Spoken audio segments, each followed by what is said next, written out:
വിഷ്ണുമായാണ് നമുക്കിപ്പോൾ. Hi Vishnumaya. Hi. Shreya ഘോഷാലിനെ ഞെട്ടിച്ച ഗായിക, അതാണ് ഇപ്പോഴത്തെ ടൈറ്റിൽ. ഭയങ്കര രസമുള്ള ഒരു പരിപാടിയല്ലേ? അതെ, അത്യാവശ്യം. നമ്മൾ എവിടെയാണ് ശ്രേയ ഘോഷാലിനെ വെച്ചിരിക്കുന്നത്? അയാളെ ഞെട്ടിക്കുക, അങ്ങനെ ഒരു റീല് വൈറലായിട്ട് ഓടുക എന്നൊക്കെ പറയുന്നത് ഭയങ്കര രസമുള്ള പരിപാടിയാണ്. എന്തായിരുന്നു അതിൻ്റെ ഒരു ഫീല്? ഇപ്പോഴും തുടരുന്ന എക്സൈറ്റ്മെന്റ് ഇപ്പോഴും ഉണ്ടോ? എക്സൈറ്റ്മെന്റ് ഉണ്ട്. കാരണം ഞാൻ ഈ ഒരു ജനറേഷനിൽ ഒരുപാട് ലുക്കപ്പ് ചെയ്യുന്ന ഒരു സിംഗറാണ് ശ്രേയാജി എന്ന് പറയുന്നത്. ആദ്യം ഞാൻ മീറ്റ് ചെയ്യുന്നത് സ്റ്റാർ സിംഗറിൽ വെച്ചിട്ടാണ് ശ്രേയ ചേച്ചീനെ. അത് കഴിഞ്ഞിട്ട് പിന്നെ അന്നത്തെ ആ ഒരു എക്സൈറ്റ്മെന്റ് ഉണ്ട് എനിക്ക് മനസ്സിൽ. പിന്നെയും കാണാൻ പറ്റുമോ എന്നുള്ളതൊന്നും എനിക്ക് അറിയില്ലല്ലോ. അപ്പം രണ്ടാമതും ഒരു ഓപ്പർച്യൂണിറ്റി കിട്ടിയപ്പം പാട്ട് ഒരുപാട് എൻജോയ് ചെയ്തു എന്ന് അറിഞ്ഞത് ഭയങ്കര സന്തോഷമായി. അതിൽ സാരിയെ കൊടുത്ത് ഭയങ്കര സുന്ദരിയായിട്ട് പോയി നിൽക്കുന്നതിനെ കുറിച്ച് അവർ സംസാരിക്കുന്നുണ്ട്. ആദ്യമായിട്ടാണ് സാരി കൊടുത്തത്? സാരി കൊടുക്കുന്നത് ആദ്യമായിട്ടല്ല, അന്ന് അമ്മേന്റെ ഹെൽപ്പ് ഇല്ലാതെ ആദ്യമായിട്ടാണ് സാരി കൊടുക്കുന്നത്. ഫസ്റ്റ് ടൈം സ്വന്തമായിട്ട്. ഞാൻ സാരി പൊതുവെ അങ്ങനെ കൊടുക്കാറില്ല, എനിക്ക് അത്ര കംഫർട്ടബിൾ അല്ല പാട്ട് പാടുമ്പോൾ. പ്രത്യേകിച്ച് എന്തെങ്കിലും ഫോട്ടോ എടുക്കാനൊക്കെ അമ്മ ഇങ്ങനെ സഹായിച്ചിട്ട് ജസ്റ്റ് ഫോട്ടോ എടുത്ത് ഇങ്ങനെ അത്രേ ഉള്ളൂ. പക്ഷെ ഈ ടൈം ഞാൻ അവിടെ ഒറ്റയ്ക്കായിരുന്നു മുംബൈയില്. അപ്പം അമ്മേന്റെ ഹെൽപ്പ് ഇല്ലാതെ ആദ്യമായിട്ടാണ് സാരി എടുത്തിട്ട് പാട്ട് പാടി. ശരിക്കും ഹൈറമ ഒരു കാലഘട്ടത്തിൽ നമ്മൾ അന്ന് വരെ അങ്ങനെ ഒരു പാട്ട് കേട്ടിട്ടില്ല എന്നുള്ള രീതിയിൽ അതിൻ്റെ ഇമോഷൻസ് ഒക്കെ കുറച്ചൊരു വൈൽഡായിട്ടാണത്, ആനിമൽ സ്വഭാവത്തിലാണത് ക്രിയേറ്റ് ചെയ്തിരിക്കുന്നത്. ഭയങ്കര രസമുള്ളൊരു പരിപാടിയായിരുന്നു. ഒരുപക്ഷെ റോജയും ബോംബെയൊക്കെ കണ്ടുവെങ്കിലും നമ്മൾ രംഗീല വരുന്ന സമയത്ത് വേറെ റഹ്മാനെ കണ്ടതുപോലെ ഒരു ഫീലായിരുന്നു. ഹരിഹരൻ സാറും സ്വർണ്ണലത മാമാണ് പാടിയത്. അടിപൊളി പാട്ട്. ആ പാട്ട് പാടിയിട്ട് പോയാൽ മതി, കാരണം വൈറലായത് ആ പാട്ടാണല്ലോ. ആ പാട്ട് പാടാം നമുക്ക്. अब क्या सितम है, कैसे जिद करने लगे, जाने तुमने क्या क्या सोचा आगे आगे, हम तो अब डरने लगे, अरे सोचा है ये कि रात और दिन तुझे प्यार करेंगे हम, डरते हो क्यों हो जाने मन, मेरे प्यार से हाय रामा ये क्या हुआ, क्यों ऐसे हमें सताने लगे, तुम इतनी प्यारे हो सामने, हम काबू में कैसे रहे, जाओ हमको तो आती शर्म है, तेरी ऐसी अदा पे तो फिदा हम है. ഇത് നിർത്തരുതെന്നാണ് ആഗ്രഹിക്കുക. ഓഡിഷൻ നടക്കുന്ന സമയത്ത് ജഡ്ജസിൻ്റെ എക്സ്പ്രഷൻസും നമ്മൾ മനസ്സിലാക്കുന്നുണ്ടായിരുന്നു, ആസ്വദിക്കുന്നുണ്ടായിരുന്നു അവരെന്നുള്ളത്. അത് ചിലപ്പോൾ സ്റ്റേജിൽ നിൽക്കുമ്പോൾ കണ്ടിട്ടുണ്ടാവില്ല. അപ്പോഴാണ് ശരിക്കും അതിൻ്റെ ഒരു കിക്ക് കിട്ടിയതല്ലേ അവരെങ്ങനെയാണെന്നുള്ളത്. എങ്ങനെയാണ് ഇന്ത്യൻ ഐഡലിലേക്ക് എത്തുന്നത്? ഇന്ത്യൻ ഐഡൽ എന്ന് പറയുമ്പോൾ ഞാൻ ഒരു 12 ഇയേഴ്സ് ആയപ്പോൾ എനിക്ക് ഒരു ഹിന്ദി റിയാലിറ്റി ഷോ ചെയ്തിട്ടുണ്ടായിരുന്നു, കളേഴ്സിൽ. അപ്പോൾ അതിൽ ഞാൻ റണ്ണറപ്പ് ആയിരുന്നു. അപ്പോൾ അതിനുശേഷം ഇങ്ങനെ എല്ലാ വർഷവും ഹിന്ദി റിയാലിറ്റി ഷോസിന് കൂടുതൽ കോള് വരാറുണ്ട് എനിക്ക്, സരിഗമപ, ഇന്ത്യൻ ഐഡലൊക്കെ. പിന്നെ ഞാനൊരു ഗ്യാപ്പ് എടുത്തു. അതിനുശേഷം സ്റ്റാർ സിംഗർ മലയാളത്തിലാണ് ചെയ്തത്. അപ്പം ഈ വർഷം എന്തോ ഫാമിലി മെമ്പേഴ്സും റിലേറ്റീവ്സൊക്കെ പറഞ്ഞു ഇങ്ങനെ just give it A try എന്നിങ്ങനെ പറഞ്ഞു, എന്തായാലും ഒന്ന് ചെയ്ത് നോക്ക്, നല്ല അടിപൊളി ഷോ അല്ലേ, അങ്ങനെയൊക്കെ. അപ്പോൾ കോൾ വന്നപ്പോൾ ഞാൻ ജസ്റ്റ് ഒന്ന് ട്രൈ ചെയ്യാമെന്ന് വിചാരിച്ചു പോയി. അപ്പോൾ ആദ്യം ഒരുപാട് ലക്ഷക്കണക്കിന് കുട്ടികളിൽ നിന്നാണ് ഇവർ ഈ ഫിൽട്രേഷൻ നടത്തുന്നത്. അപ്പോൾ സൗത്ത് ഇന്ത്യയിൽ നിന്ന് ഓഡിഷൻസ് നടത്തി 2 പേര് അങ്ങനെയായിരുന്നു വന്നത്. അപ്പോൾ അതിൽ നിന്ന് ഞാൻ ഒരു 1000 3000 അതിനിടയിൽ വന്നു. അതിൽ നിന്ന് പിന്നെയും നടത്തി ലാസ്റ്റ് ഫൈനൽ ഓഡിഷനാണ് കണ്ടത്. അതൊരു ടോപ്പ് 30യിലാണ് എത്തിയത്. അപ്പോൾ അതിലായിരുന്നു സെലക്ട് ആയത് ഈ പാട്ട് പാടിയിട്ട്. എന്നിട്ട് റൗണ്ട് എങ്ങനെയായിരുന്നു? റൗണ്ട് ഇത് കഴിഞ്ഞിട്ട് പിന്നെ തിയേറ്റർ റൗണ്ടായിരുന്നു വന്നത്. അപ്പം അതിൽ ഞാൻ പാട്ട് പാടി. അപ്പം അതിലെനിക്ക് എൻ്റെ ബെസ്റ്റ് കൊടുക്കാൻ പറ്റിയില്ല. എനിക്ക് കുറച്ച് ചെസ്റ്റ് ഇൻഫെക്ഷൻ ഒക്കെ ആയിട്ട് അവിടുന്ന് അതെന്നെ പാട്ടിനെ എഫക്റ്റ് ചെയ്തു. കുറച്ച് ബ്രീതിങ് ഇഷ്യൂസ് ഒക്കെ പോലെ വന്നു. അപ്പം നാട്ടിൽ വന്നു, പിന്നെ പാടാൻ പറ്റിയിട്ടുണ്ടായിരുന്നില്ല. ഈ കളേഴ്സിന്റെ ഷോയിൽ തന്നെ ഭയങ്കരമായിട്ടുള്ള എക്സൈറ്റഡ് ആയിട്ടുള്ള മൊമെന്റ്സ് ഉണ്ടായിട്ടുണ്ടായിരുന്നു.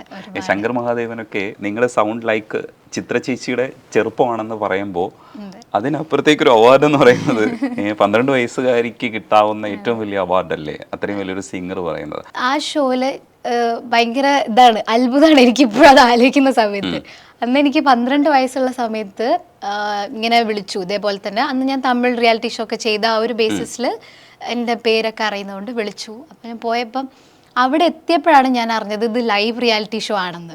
പൊതുവേ നമുക്കൊരു കോൺസെപ്റ്റ് ഉണ്ടല്ലോ, റിയാലിറ്റി ഷോ എന്ന് പറയുമ്പം ഈ നേരത്തെ ഷൂട്ട് ചെയ്ത് വെക്കുക, പിന്നീട് ടെലികാസ്റ്റ് ചെയ്യുക, ലൈവിൽ എന്തെങ്കിലും പറ്റിയാലും നമുക്ക് ഇത് ലൈവ് അല്ല എന്നുള്ള ഒരു തോട്ട് ഉണ്ടാവുമല്ലോ മനസ്സിൽ. ഗ്രൂമിംഗ് ഉണ്ടാവും നമുക്ക്. പക്ഷെ നമുക്കെല്ലാം ഒരു 1 വീക്കിന്റെ ഡ്യൂറേഷനിലാണ് ഗ്രൂമിങ്, അതിനുള്ള ആഡ് ഷൂട്ട്, പിന്നെ technical rehearsal, finally Saturday Sunday live ആയിരിക്കും കളേഴ്സ് ടി വിയിൽ ലൈവ്.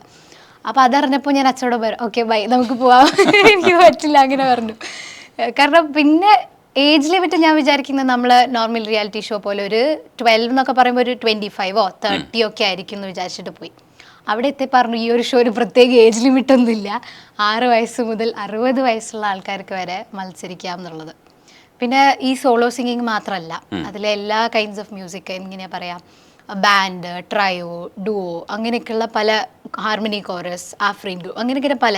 അപ്പോൾ ഞാൻ വിചാരിച്ചു ഇത് ഓക്കെ ഇല്ല, ഞാനായിരുന്നു സൗത്ത് ഇന്ത്യനെ റെപ്രസെൻ്റ് ചെയ്ത ഏക കണ്ടസ്റ്റൻറ്റും.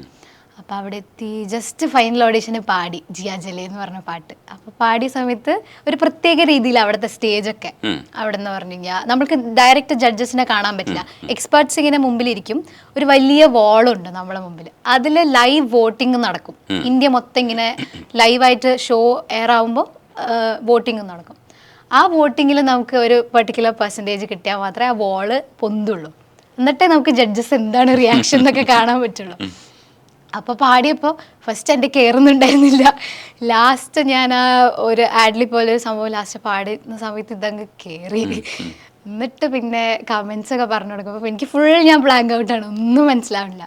അപ്പോൾ ശങ്കർജി പറഞ്ഞു ഒരുപാട് ഇഷ്ടമായി, ബഹുത് അച്ഛാ ഗായ എന്നൊക്കെ പറഞ്ഞു, you sound like a young Chithra എന്ന് പറഞ്ഞു. അപ്പോൾ അത് ഭയങ്കര കോംപ്ലിമെൻ്റ് ആയിട്ട്, കോംപ്ലിമെൻറ്റിലുപരി അതൊരു വലിയ റെസ്പോൺസിബിലിറ്റി ആയിട്ടാണ് കാണുന്നത്. അപ്പം അത്രയും വലിയൊരു legendary singer Shankar Mahadevan sir അങ്ങനെ പറയുമ്പം അതെനിക്കും ഒന്നും കൂടെ ഒരു റെസ്പോൺസിബിൾ ആയിരിക്കണം, ഞാൻ പാട്ടിൻ്റെ കാര്യത്തിൽ ഒന്നും കൂടെ ഞാൻ ചെയ്യണം എന്നുള്ള ആ ഒരു ഇതാ വരുന്നത്. ഓക്കെ. देखते हैं तन मेरा मन में चुभती है नजर, होंठ सिल जाते उनके नर्म होठों से, मगर गिनती रहती हूँ मैं अपनी करवटों के सिलसिले, क्या करूँ कैसे कहूँ रात कब कैसे डले, जिया चले जान चले नैनों तले, धुआं चले रात भर धुआं चले, जानू ना सके रे, जिया चले जान चले, जिया जले जिया जले जा जले जिया जले. ഓ, ആ ഷോയിൽ ശരിക്കും റാണി മുഖർജിയൊക്കെ പുകഴ്ത്തി സംസാരിക്കുമ്പോൾ നമുക്കൊരു കുളിരാണ്. എന്ന് വെച്ചാൽ മലയാളി ഒരു ഫീൽ ഉണ്ടല്ലോ, നമ്മുടെ ഒരു കുട്ടി അവിടെ പോയിട്ട് റാണി മുഖർജിയൊക്കെ ഇങ്ങനെ ഭയങ്കരമായിട്ട് പുകഴ്ത്തുമ്പോൾ അത് കഴിഞ്ഞിട്ട് ഷോ കഴിയുമ്പോഴായിരിക്കും ശരിക്കും അതിൻ്റെ ഒരു ഫീൽ കിട്ടുക. എപ്പോഴാണ് റിയലൈസ് ചെയ്തത് ഇത്രയും വലിയ പുകഴ്ത്തൽ കിട്ടിയെന്നുള്ളത്? സത്യം പറഞ്ഞാൽ ഞാൻ ഓരോ സ്ഥലത്ത് ഇങ്ങനെ പോയിരിക്കുന്ന സമയത്ത് എനിക്ക് റിയലൈസ് ചെയ്യാനുള്ള ഒരു ബുദ്ധി പൊതുവെ ഉണ്ടാവാറില്ല ഇങ്ങനെ ശരിക്കും ഇത്ര വലിയ ആൾക്കാരാണ് മുമ്പിലിരിക്കുന്നത് എന്നൊന്നുള്ളത്. ആ ഒരു നിമിഷം അത് കേട്ട് ഹാപ്പി ആവാന്നല്ലാതെ പിന്നീട് ആ വീഡിയോസ് ഒക്കെ കാണുമ്പോഴാണ് ഇത്രയും വലിയ സിംഗേഴ്സ് ആയിരുന്നു എന്നെക്കുറിച്ച് അങ്ങനെ പറഞ്ഞത്, അത്രയും വലിയ ആൾക്കാരുടെ മുമ്പിലാണല്ലോ ആ പാട്ട് പാടിയെന്നുള്ള ഒരു റിയലൈസേഷൻ തന്നെ വരുന്നത്. അപ്പോൾ റാണി മുഖർജി വരുന്നതിന് മുന്നേ ഞങ്ങൾ കുറച്ച് ആഡ് ഷൂട്ടൊക്കെ ചെയ്തിരുന്നു റാണിജിക്ക് വേണ്ടിയിട്ട്. അപ്പോൾ ചാനൽ കുറച്ച് ഒരു മ്യൂസിക്കൽ ഒരു സെഷനൊക്കെ വെച്ചിട്ടുണ്ടായിരുന്നു ഞാനും റാണിജിയായിട്ട്. അപ്പം ഞാനാണ് ആ ഷോയിലേക്ക് ഇൻവൈറ്റ് ചെയ്ത് റാണിജീനെ കയറ്റിയത് സ്റ്റേജിലേക്ക്, റോസൊക്കെ കൊടുത്ത് പാട്ടൊക്കെ പാടി. അങ്ങനെ അപ്പോൾ ഞാൻ ചുപ്കേസെ എന്ന് പറഞ്ഞിട്ടുള്ള പാട്ട് പാടി. ചുപ്കേസെ നമുക്കിപ്പോൾ പാടണം, അതെ. രണ്ടും കൂടെ മിക്സ് ചെയ്ത് പാടാം. അപ്പോൾ റാണിജി പറഞ്ഞു ഐ ഹോപ്പ് ആ മേരെ ഫിലിം മേ പ്ലേ ബാക്ക് കരേ എന്ന് പറഞ്ഞു. ഞാൻ കേട്ടായിരുന്നു. അതൊക്കെ വലിയ കോംപ്ലിമെന്റ് ആയിട്ടാണ് കാണുന്നത്.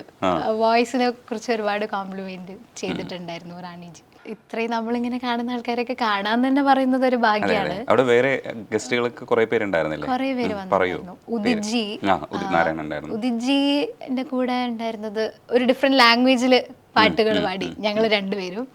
പിന്നെ രേഖാജി ആയിരുന്നു ഒരിക്കലും മറക്കാൻ പറ്റാത്ത കുറേ മെമ്മറീസ് ഉണ്ടായത് രേഖാജിന്റെ കൂടെ. പിന്നെ ആലിയ ഭട്ട്, വരുൺ ധാവൻ. വരുൺ ചേട്ടൻ്റെ കൂടെ എനിക്ക് ഒരു അഡ്വർടൈസ്മെന്റ് ചെയ്യാൻ പറ്റി. ഞങ്ങൾ രണ്ടുപേരും കൂടെ ഒരു ആഡ് ഷൂട്ടൊക്കെ ചെയ്തിരുന്നു. പിന്നെ അങ്ങനെ ഒരുപാട് ഗസ്റ്റുകൾ വന്നിട്ടുണ്ടായിരുന്നു അവിടെ, ഒരുപാട് പേര്. പാട്ടുകാരിയാകുമ്പോൾ എപ്പോഴും പാട്ട് പാടണം കേട്ടോ. അപ്പൊ സ്നേഹിതനെ നമുക്ക് പാടാം. ഓക്കെ, രണ്ടും കൂടെ ചേർത്ത് പാടിയാ. ഓക്കെ. സ്നേഹിതൻ. चुपके से रात की चादर तले चांद की भी आहट ना हो, बादल के पीछे जले इदे अழுத்தம் இதே அணைப்பு வாழ்வினில்லை வரை வேண்டும் வாழ்வினில்லை வரை வேண்டுமே चुपके से लग जा गले रात की चादर तले. സാരിയുടെ ട്രോള് ശരിക്കും സാരി ആയതുകൊണ്ടായിരിക്കും ഇത്രയും ഹൈപ്പ് പോയത്. ഞാൻ ഇടയ്ക്ക് ചോദിക്കണമെന്ന് വിചാരിച്ചത് വിട്ടുപോയതാ. അറിയില്ല, എന്തൊക്കെയോ കുറെ ഘടകങ്ങളുണ്ടല്ലേ. ഇപ്പോൾ ശ്രേയ ഘോഷാലിന്റെ പറച്ചിലുണ്ട്, പിന്നെ മലയാളികളുടെ നമ്മുടെ ഒരു സ്വാർത്ഥത ഉണ്ടാവാം, ഒരു മലയാളി പെൺകുട്ടി. അതെ, ഒരുപാട് പേര് കമന്റ്സിൽ വന്നിരുന്നു പ്രൗഡ്, അതായത് ഒരു Malayali being A Malayali proud എന്നൊക്കെ പറഞ്ഞിട്ട് മലയാളികളെ സപ്പോർട്ട്. അല്ല, നമ്മുടെ പിള്ളേരൊക്കെ അവിടെ പോയിട്ട് പാടുക, കപ്പടിച്ചു വരിക എന്നൊക്കെ പറയുന്നത് നമുക്ക് ഭയങ്കര രസമുള്ള പരിപാടിയാണ്. കാരണം ഈ ഹിന്ദി നമുക്ക് അധികം സംസാരത്തിലില്ല, ഭാഷ ഭയങ്കര പാടാണ് നമുക്ക്. അപ്പം അവിടെ പോയിട്ട് കപ്പടിച്ചു വരിക, ഇപ്പം ആവിർഭവി തന്നെ പോയിട്ട് ഹിന്ദിയിൽ തന്നെ അവൻ അവിടെ ബിഹേവ് ചെയ്തു എന്ന് പറയുമ്പോൾ കിട്ടുന്ന ഒരു സുഖമുണ്ടല്ലോ, അത് വേറെ ലെവലാണ്. നമുക്ക് മലയാളത്തിൽ വായിക്കുന്ന ഐഡിയ സ്റ്റാർ സിംഗറിൽ നമ്മുടെ ഇവിടുത്തെ ഒരു ഐക്കൺ ഷോ ആണ്. അതിനകത്തും ഈ പറയുന്ന രീതിയിൽ ഒരു സ്റ്റേജ് വരെയൊക്കെ എത്തുക എന്നൊക്കെ പറയുന്നത് തന്നെ വലിയ സമർപ്പണം വേണ്ട ഒരു പരിപാടിയാണ്. നമ്മൾ പഠിത്തം വരെ ചിലപ്പോൾ നമുക്ക് ബ്രേക്കായി പോകുന്ന സിറ്റുവേഷൻ ഉണ്ട്. സ്റ്റാർ സിംഗർ എങ്ങനെയായിരുന്നു ഒരു അനുഭവം? ഞാൻ എൻ്റെ 10th 11th 12th ഈ ഒരു ടൈമിലായിരുന്നു സ്റ്റാർ സിംഗറിൻ്റെ ഷൂട്ട് നടന്നിട്ടുണ്ടായത്. ചിത്രാമ്മ, ശരത് സാർ, വേണു അങ്കിൾ, മഞ്ജരി ചേച്ചി, സ്റ്റീഫൻ ചേട്ടൻ അടിപൊളി എക്സ്പെർട്സ് ആണ്. ഇവരൊക്കെ പരിചയപ്പെടാൻ പറ്റി. അതായത് ഈ ഷോ ആ ഒരു സീസൺ കുറേ കാലം നീണ്ടു നിന്നിരുന്നു അതിൻ്റെ ഷൂട്ട്. അപ്പോൾ ഞങ്ങൾ തമ്മിൽ നന്നായിട്ട് അവരൊക്കെ ആയിട്ട് കമ്പനി ആവാൻ പറ്റി. ഞങ്ങൾക്കൊക്കെ ഒരുപാട് മെൻറ്ററിങ് ഒക്കെ കിട്ടി. അപ്പോൾ നല്ല ഷോ ആയിരുന്നു. ഫിനാലയിൽ വന്നതായിരുന്നു ശ്രേയാജി, ഫിനാലയിൽ വന്നിരുന്നു. അവിടെ നിന്നാണ് എനിക്ക് ശ്രേയാജിനെ കാണാനും പരിചയപ്പെടാനൊക്കെ പറ്റിയിട്ടുണ്ടായിരുന്നത്. അപ്പം ഒരുപാട് മലയാള പാട്ടുകൾ പാടി. അതിനുശേഷം ഹിന്ദിയിൽ നിന്നൊക്കെ വന്നതിന് ശേഷം സ്റ്റാർ സിംഗറിൽ അങ്ങനെയൊക്കെ. ഈ അവിടെ ഉണ്ടാവുന്ന ഒരു സൗഹൃദ അന്തരീക്ഷമുണ്ട്. പ്രത്യേകിച്ച് നിങ്ങൾ ചെറുപ്പത്തിലാണ് പോകുന്നതെങ്കിൽ ഭയങ്കര കമ്പനി കിട്ടും. ശരസ്വറൊക്കെ ഭയങ്കര രസമായിട്ടാണ്, ചിത്ര ചേച്ചി ഭയങ്കര ക്യൂട്ടായിട്ടാണ് നിങ്ങളുടെ അടുത്ത് ചെയ്യുക. അവിടെ ആ ഒരു ബിഹേവിയറിൻ്റെ ഒരു രസമുണ്ട്. അതൊരു ഷോയ്ക്ക് അപ്പുറത്തേക്ക് ഒരു സൗഹൃദത്തിൻ്റെയും, പിന്നെ നിങ്ങൾക്ക് പാട്ട് പഠിക്കണമെങ്കിൽ അല്ലെങ്കിൽ എന്തെങ്കിലുമൊക്കെ ചോദിക്കണമെങ്കിൽ വരെ അവരെ വിളിച്ച് ചോദിക്കാവുന്ന ഒരു എന്താ പറയുക ഒരു ഗേറ്റ് വേ ഓപ്പൺ ചെയ്യുകയാണ്. അതൊരു ഭയങ്കര ഒരു ഭാഗ്യമല്ലേ. പിന്നെ അവരെ കോൺടാക്ട് ചെയ്ത് നമുക്ക് ചില സംശയങ്ങളൊക്കെ ചോദിക്കാൻ പറ്റും. ആ സൗഹൃദം ഇപ്പോഴും തുടരുന്നുണ്ടോ? നല്ല മെൻറ്ററിങ് ആ സ്റ്റീഫൻ ചേട്ടനൊക്കെ. എപ്പോൾ വിളിച്ചാലും എന്ത് പറഞ്ഞു തരും സ്റ്റീഫൻ ചേട്ടൻ. അതേപോലെ മഞ്ജരി ചേച്ചി, വേണുവെങ്കിലിനെ എനിക്ക് ചെറുപ്പം തൊട്ടേ അറിയാം. ഞങ്ങൾ ഷോസ് ഒക്കെ ചെയ്യാറുണ്ട്. വേണുവെങ്കിലിൻ്റെ 2-3 സ്റ്റേജ് ഞാൻ ചെയ്തിട്ടുണ്ട്. സൂര്യ സിംഗറിൽ പാടുന്ന സമയത്ത് എൻ്റെ ജഡ്ജായിരുന്നു വേണുവെങ്കിലും സുജാത ആൻറ്റിയും. അപ്പോൾ തൊട്ടേ അറിയാം. പിന്നെ സ്റ്റാർ സിംഗറിൽ വന്നതിന് ശേഷം വേണുവെങ്കിൽ തന്നെയായിരുന്നു ജഡ്ജ്. സൂര്യ സിംഗർ എന്ന് പറയുമ്പോൾ 2 ഷോയിലും പോയില്ലേ? തമിഴിലും മലയാളത്തിലും ഹിന്ദിയിലും ചെയ്തിട്ടുണ്ട്. അന്ന് എനിക്ക് 8 വയസ്സ് സൂര്യ സിംഗർ ചെയ്യുന്ന സമയം. അന്ന് എനിക്ക് 8 വയസ്സ് കഥ പറയുമ്പോൾ അന്ന് തുടങ്ങിയതാണ് കളി. അപ്പൊ അങ്ങനെ വേണുവെങ്കിലും ഒക്കെ എടുക്കുമായിരുന്നു അത്ര ചെറിയ പ്രായത്തില്. അതെ, അപ്പൊ അങ്ങനെ ഇപ്പോൾ അവരെയൊക്കെ വിളിക്കുമ്പോൾ എന്തെങ്കിലുമൊക്കെ കാര്യങ്ങളുണ്ടെങ്കിൽ അവർ അങ്ങനെ തന്നെ നമുക്ക് അപ്രോച്ച് ചെയ്യാൻ പറ്റുമല്ലേ അതെ, സ്നേഹത്തോടെ? വേണമെങ്കിലൊക്കെ ഇപ്പോഴും അങ്ങനെ വലിയ ഇപ്പോൾ വിഷ്ണുക്കുട്ടി തന്നെയാ സ്റ്റാർ സിംഗറിൽ പോയതിനു ശേഷം വിഷ്ണുക്കുട്ടി എന്ന് വിളിക്കുക. അങ്ങനെ മാറ്റം ഞാൻ എത്ര വയസ്സിന് ശേഷം, എത്ര വയസ്സൊന്നുമല്ല എന്നാലും ആ ഒരു ഇപ്പൊ ഇതൊന്നുമില്ല. എത്രയായി വയസ്സ്? ഇപ്പൊ എനിക്ക് 19 വയസ്സ്. ഈ 19 വയസ്സിന്റെ ഇടയ്ക്ക് ഈ ഇങ്ങനെ പങ്കെടുക്കാൻ ഏതൊക്കെ റിയാലിറ്റി ഷോയോ ബാക്കിയുള്ളത്? അത് രസമാണല്ലേ? രസം പൊതുവെ കോമ്പറ്റീഷൻ അത്ര രസമല്ല. കോമ്പറ്റീഷൻ എന്ന് പറയുമ്പോൾ അതിൻ്റെതായ ഇതുണ്ടാവുമല്ലോ. നമുക്ക് നോർമൽ സ്റ്റേജ് ഷോസ് ചെയ്യുന്ന പോലെയുള്ള ഒരു ഫ്രീ ആയിട്ട് നമുക്ക് ചെയ്യാൻ പറ്റില്ല പൊതുവെ റിയാലിറ്റി ഷോസ് എന്ന് പറയുമ്പോൾ. പക്ഷെ എന്നാലും ഇത്രയും നല്ല നല്ല ലെജൻഡറി ആയിട്ടുള്ള ആൾക്കാർ ഒരു ഓപ്പർച്യൂണിറ്റി എന്ന് പറഞ്ഞാൽ അത് വലിയ കാര്യം പക്ഷെ തന്നെയാണ്. ആ റെസ്ട്രിക്ഷൻസിനുള്ളിൽ നിന്നിട്ട് കഴിവ് കാണിക്കുമ്പോഴല്ലേ രസം എന്ന് പറയുന്നത്. ഒരു ഷോയുടെ പാക്കേജസ് ഉണ്ടാവും, ചില പാട്ടുകൾ നമുക്ക് ചിലപ്പോൾ റൈറ്റ്സ് ഉണ്ടാവില്ല. അപ്പൊ അതിന്റെ ഉള്ളിൽ നിന്ന് നമ്മളത് പാടി പ്രതിഫലിപ്പിക്കുക. ചിലപ്പോൾ നമ്മുടെ ജോണർ ആയിരിക്കണമെന്നില്ല. അതെ, അതുണ്ട് കേട്ടോ. റിയാലിറ്റി ഷോ എന്ന് പറയുമ്പോൾ ഇപ്പോൾ സൂര്യ ടി വിയിലൊക്കെ പോകുന്ന ആദ്യം എൻ്റെ അങ്ങനെയാണ്. അതുവരെ എനിക്ക് ഇന്ന് ഒരു ലാംഗ്വേജ്, ഒരു പെർട്ടിക്കുലർ ലാംഗ്വേജ് അങ്ങനെയൊക്കെയല്ലേ നമ്മൾ പാടുന്നത്. ഇതിപ്പോൾ എല്ലാ ലാംഗ്വേജ് പാടണം, ഇന്ന എല്ലാ ജോൺറസും പാടണം, അങ്ങനെയൊക്കെ ഉള്ളത് റിയാലിറ്റി ഷോയിൽ വരുന്ന സമയത്ത് നമുക്ക് ഡിഫറെൻറ്റ് റൗണ്ട്സ് ഉണ്ടാവും. അത് ഒരു സിംഗർ ഫിനാലെ വരെ എത്തണമെങ്കിൽ he or she must be capable of doing everything എന്നുള്ള ആ ഒരു സംഭവത്തിലേക്ക് നമ്മൾ എത്തണം.